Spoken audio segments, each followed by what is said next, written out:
Hello student, here is the next lecture on Henry's law। हम solution game में आगे topic पढ़ेंगे Henry law के बारे में। तो हेनरीज लॉ क्या होता है, तो इसको समझने से पहले एक डायग्राम समझ लेते हैं।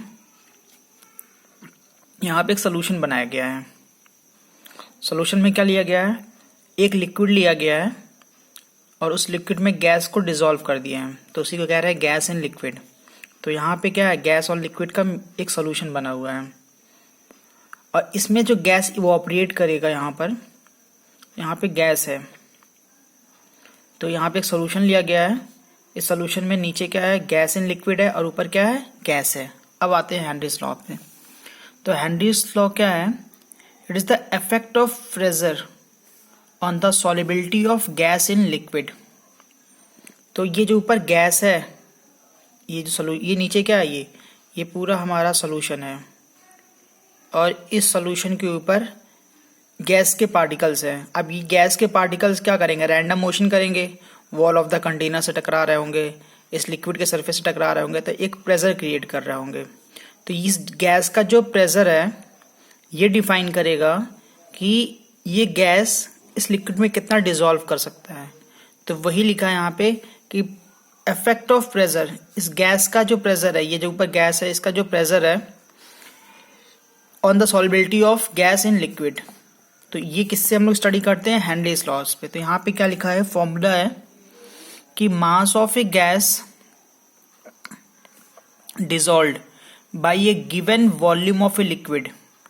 तो गैस का कितना मास डिसॉल्व्ड है in a given amount of liquid, in a given amount of liquid. Temperature constant रखना पड़ेगा, ये याद होना चाहिए, टेम्परेचर कांस्टेंट। जब टेम्परेचर कांस्टेंट कर ले तो किसी लिक्विड में कितना गैस डिसॉल्व कर जा रहा है वो डायरेक्टली प्रोपोर्शनल है किसके, pressure of the gas. Means mass, ये मास क्या है, it is the mass of gas dissolved. ये जो गैस, इस लिक्विड में जो मास गैस का डिसॉल्व्ड है वो मास एक्चुअली में ये है। तो एक्चुअली एम क्या है, it is the mass of a gas dissolved in a liquid. Mass क्या है, mass of gas dissolved in a liquid, मतलब सॉल्वेंट। तो यहाँ पे जो गैस है हमारा वो कैसे बिहेव कर रहा होगा, it behave as a solute, ये सोल्यूट की तरह बिहेव कर रहा है। और हमारा जो लिक्विड है यहाँ पर वो कैसे बिहेव कर रहा है, it behaves as a solvent. ये पता होना चाहिए कि यहाँ पे सोल्यूट क्या है, हमारा गैस है। और यहाँ पे एम किसका रख रहे हैं, सोल्यूट का रख रहे हैं, उस गैस का मास रख रहे हैं और डायरेक्टली प्रोपोर्शनल है उस गैस के प्रेशर का। वो प्रेशर कहाँ पे क्रिएट हो रहा है, ऊपर सॉल्यूशन के ऊपर, ये नीचे सॉल्यूशन है उसके ऊपर है। इस प्रोपोर्शनलिटी को हटाएंगे तो यहाँ पे कांस्टेंट पुट कर रहे हैं क्या, के। तो यहाँ पे इस रिएक्शन में हेनरीज लॉ में हमें टेम्परेचर कांस्टेंट रखना पड़ेगा और ये तभी एप्लीकेबल है जब हम लोग किस कंडीशन को लेके चल रहे हो, इक्विलिब्रियम कंडीशन लेके चल रहे होंगे। तो यहाँ पे m को, where m is the mass of gas dissolve per unit volume of the solvent है, एंड p क्या है, it is the pressure of the gas in the equilibrium with the solution. तो p क्या है, pressure है gas का। तो formula क्या है, m is equal to kp।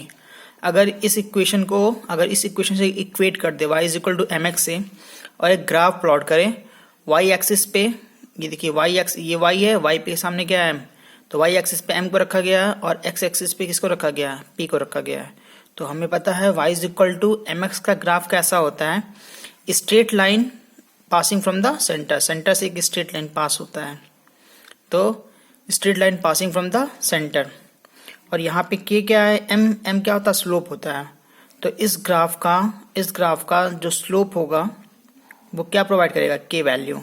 तो इस ग्राफ का स्लोप निकालेंगे, वो क्या प्रोवाइड करेगा, it provides the k value जो प्रोपोर्शनलिटी कांस्टेंट है।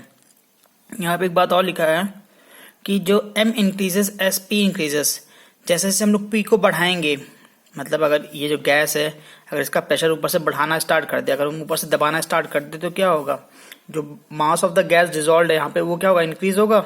तो वही लिखा है m increases as the p increases, दिख भी रहा है। अगर हम लोग यहाँ से आगे जा रहे हैं तो p क्या हो रहा है, पहले p यहाँ पे 0 1 2 3, तो आगे जाने पे p बढ़ रहा है। उसी तरह इसके करस्पॉन्डिंग m की वैल्यू भी, यहाँ पे m1, यहाँ पे वैल्यू 2, तो आगे जाने पे मास भी क्या हो रहा है, इंक्रीज कर रहा है। तो p इंक्रीज होगा तो m भी इंक्रीज होगा। और ये जो के वैल्यू है ये किस पे डिपेंड करता है? It depend on the nature of the gas, nature of the solvent as well as temperature, इस पे भी डिपेंड करता है। तो ये पहला इक्वेशन है जिससे हम लोग हेनरीज लॉस को डिनोट कर सकते हैं। यहाँ पे एक चीज और है, एक और तरीका है जिससे हम लोग हेनरी लॉ को रिप्रेजेंट कर सकते हैं। तो यहाँ पे लिखा है if we use mole fraction of a gas in a solution as the measure of its solubility then we can say. तो यहाँ पे अगर इस वाले इक्वेशन में क्या किया गया है, m लिया गया है। m क्या है? It is the solubility of gas in liquid. ये सॉल्युबिलिटी है गैस इन लिक्विड का। तो ये एक अलग हम लोग पढ़े थे फर्स्ट लेक्चर में कि किसी भी सॉल्यूशन का कंसंट्रेशन निकालने के लिए डिफरेंट मेथड्स है ना। मोलैरिटी से फाइंड कर सकते हैं, मोलैलिटी से, नॉर्मेलिटी से। तो अगर मास बाय वॉल्यूम से, तो यहाँ पे क्या है m, it is mass by volume. तो इससे भी कंसंट्रेशन निकल रहा है।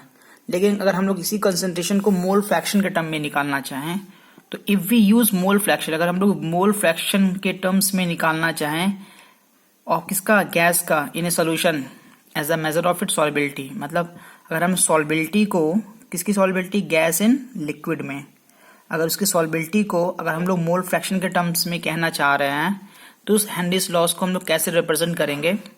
तो कह सकते हैं कि मोल fraction of a gas in a solution, जो सोल्यूशन बना है ये लिक्विड है और इसमें गैस डिसॉल्व है। तो इस सोल्यूशन में, ये एक सोल्यूशन है, इस सोल्यूशन में जो गैस डिसॉल्व है तो उसका मोल फ्रैक्शन ले लेंगे। मोल फ्रैक्शन ऑफ ए गैस, इस मोल फ्रैक्शन किसका, इस गैस का जो सोल्यूशन में है वो किसके डायरेक्टली प्रोपोर्शनल होगा? It is directly proportional to partial pressure of the gas over the solution. ये डायरेक्टली प्रोपोर्शनल होगा क्या, ऊपर जो पार्शियल प्रेशर है गैस का, पार्शियल प्रेशर किसका, गैस का, इसके डायरेक्टली प्रोपोर्शनल होगा। तो इसको अगर मैथमेटिकली फॉर्म में लिखें तो मोल फ्रैक्शन किसका, गैस का, directly proportional to the partial pressure of the gas. इसको हटाएंगे, एक कांस्टेंट पुट कर रहे हैं के डैश। के डैश क्यों पुट कर रहे हैं? क्योंकि हम लोग यहाँ पे के ऑलरेडी पहले ले चुके हैं फर्स्ट में। तो यहाँ पे इसी को थोड़ा अलग करने के लिए के डैश लिया गया है, तो के डैश हो गया।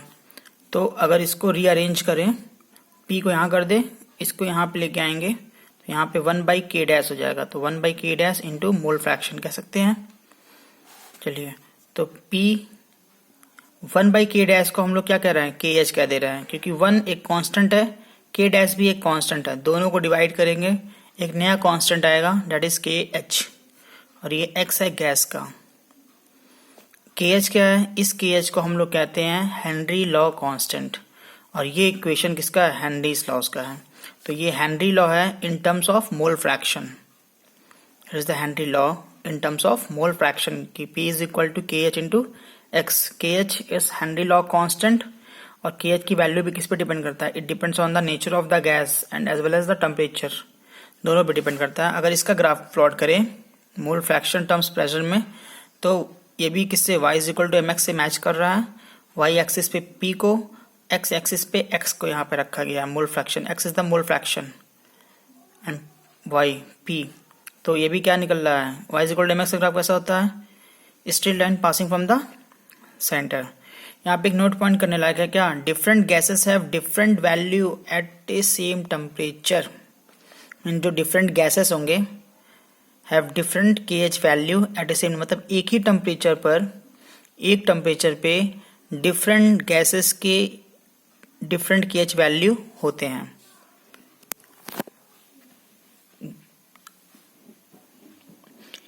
क्या लिखा हुआ है, different gases have different KH value at a same temperature. एक ही टेम्परेचर पे डिफरेंट गैसेस के KH वैल्यू डिफरेंट हो सकते हैं, क्योंकि डिफरेंट गैसेस की सॉल्युबिलिटी अलग अलग होती है।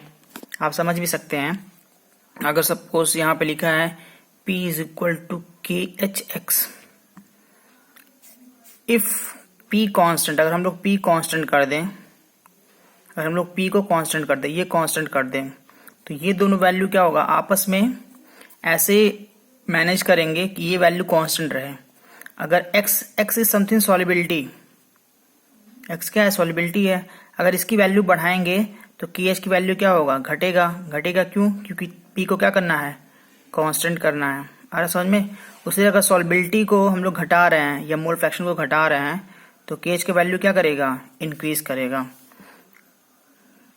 आ रहा समझ में। तो वही लिखा है कि सेम टेम्परेचर पे डिफरेंट गैसेस की, जो डिफरेंट गैसेस हैं उनका केएच वैल्यू क्या होता है, डिफरेंट होता है। डिफरेंट क्यों होता है, क्योंकि जो सॉल्बिलिटी है वो डिफरेंट डिफरेंट गैसेस का डिफरेंट डिफरेंट होता है।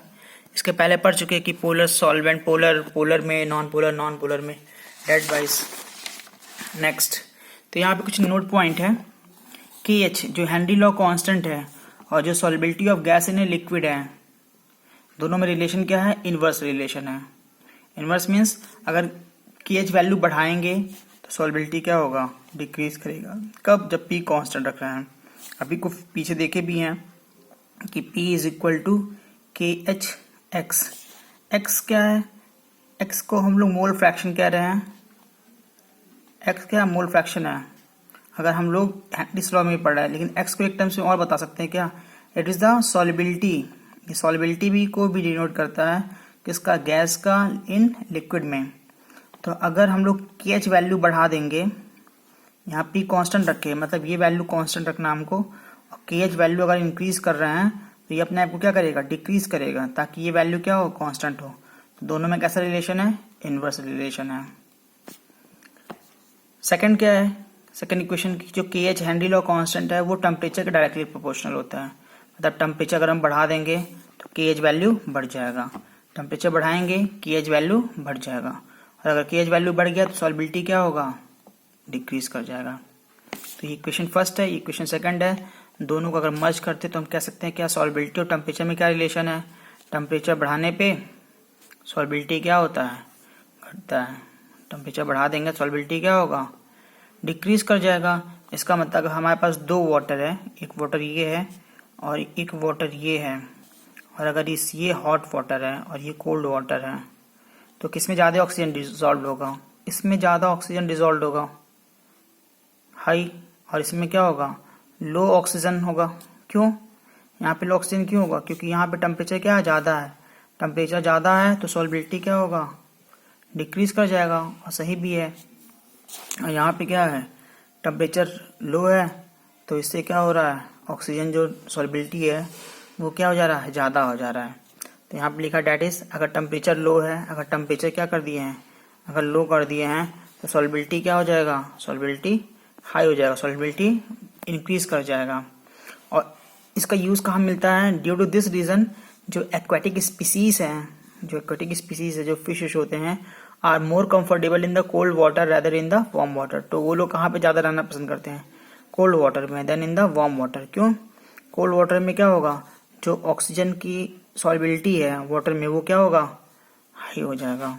और अगर हम लोग इस इक्वेशन नंबर फर्स्ट को ये, इक्वेशन नंबर सेकंड ये और इक्वेशन नंबर थर्ड ये, अगर तीनों को एक साथ लिखना चाहे तो लिख सकते हैं क्या, solubility it's directly proportional to, inversely proportional to temperature and it is inversely proportional to 1/केएच वैल्यू, ये कह सकते हैं।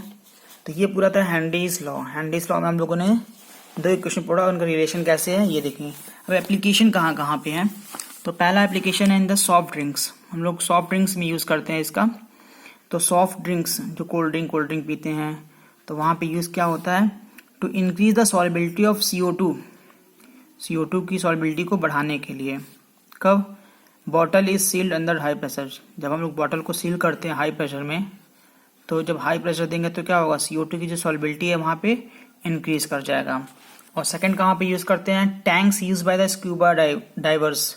जो स्क्यूबा डाइवर्स होते हैं, जो गोताखोर होते हैं, तो जो टैंक यूज़ करते हैं तो वहाँ पे इनका यूज़ कैसे है, तो जो ये टैंक्स यूज़ करते हैं जनरली, तो उसमें एयर्स भरा होता है, उस एयर को हम लोग डाइल्यूट करते हैं क्या, हीलियम के साथ। उस एयर में हम लोग डाइल्यूशन किसके साथ कर रहे हैं, हीलियम के साथ।